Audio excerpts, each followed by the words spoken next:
Okay friends, welcome to my channel. Today I'm going to speak about few of the tips of legal drafting that a newcomer or maybe a new lawyer should follow. So I'll just give you a brief. Legal drafting is the process of writing legal documents in a clear and concise manner that accurately conveys the intentions of parties involved. So here are some basic tips for effective legal writing. Understanding the purpose, आपको अपना जो आप draft कर रहे हैं document उसका purpose पता होना चाहिए. There is a intention. जब आप ड्राफ्ट करते हैं, intention is driven through prayers. आप क्या सीख कर रहे हैं कोर्ट से. So you need to understand कि आपने ये एक स्टोरी लिखनी है, एक कहानी लिखनी है, और उस कहानी के एंड में आप क्या चाहते हैं. So this is the crux of the case, जिसे कहते हैं ना जिस्ट ऑफ द मैटर. वो चीज़ आपको पता होनी चाहिए.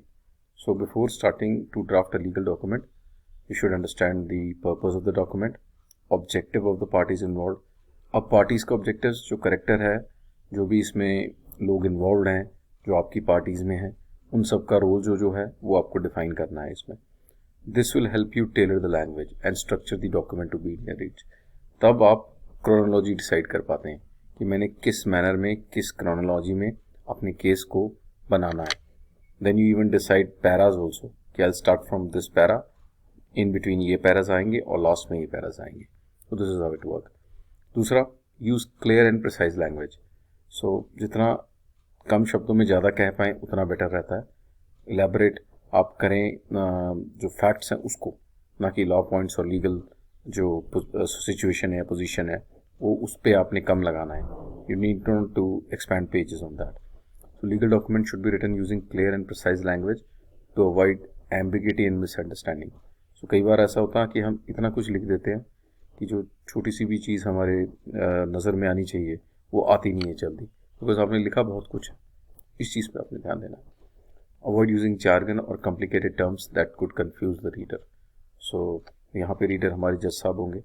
आपने ऐसा कुछ नहीं लिखना है कि जिससे आपका जो ड्राफ्ट है, जो आपकी ब्रीफ है, वो ऐसा लगे कि कंफ्यूज जो कोर इश्यूज हमारे उससे हट के.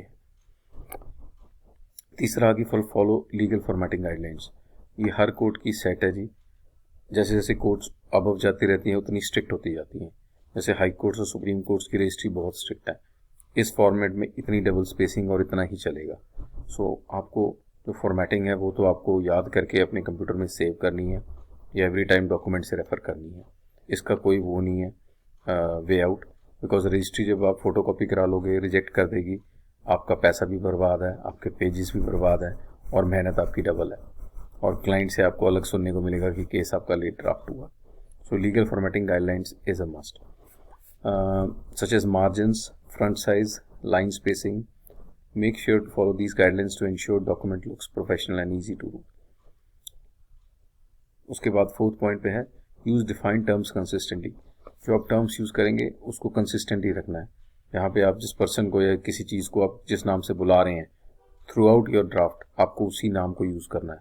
आप चेंज नहीं कर सकते. दिस, दैट, वुड, टूल, जो नाम से आपने पहले रेफ़र किया है उसी को रेफ़र करो उसी नाम से. कंसिस्टेंसी रहनी चाहिए. Fifth, include necessary and legal language. Legal documents में require specific language to be legally enforceable. Make sure to include any necessary legal language such as boilerplate causes of statutory reference. यहाँ पे importance आती है जी judgements की.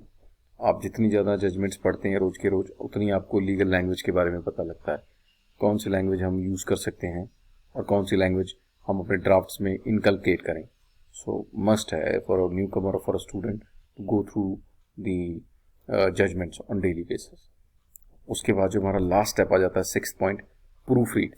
सब कुछ बन गया, सब सेट है, ड्राफ्ट आपने बना लिया. नाउ आप अपने स्पेलिंग मिस्टेक्स, स्पेलिंग एरर्स, वो सारा देखना है. ये बहुत ही क्रूशियल है, बिकॉज अगर कल को बाद में केस एडमिट भी हो गया, जजमेंट भी आ जाती है, सो आपको पता है लीगल सिस्टम में हर चीज़ का टाइम लगता है. उस जजमेंट्स को अमेंड करने का अलग से टाइम लगेगा.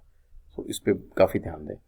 Before finalising a legal document be sure to proofread it carefully for spelling and grammar as well as for accuracy and completeness. It is also a good idea to have a colleague or a supervisor to review the document. ऐसा जैसे यहाँ भी courts में होता है, हमारे juniors हमें draft करके देते हैं, फिर हम एंड में उसको प्रूफ रीड करते हैं कि सब सही है, सब ठीक है. So by following these legal drafting tips, you can create clear, effective legal documents that accurately convey the intentions of the parties involved.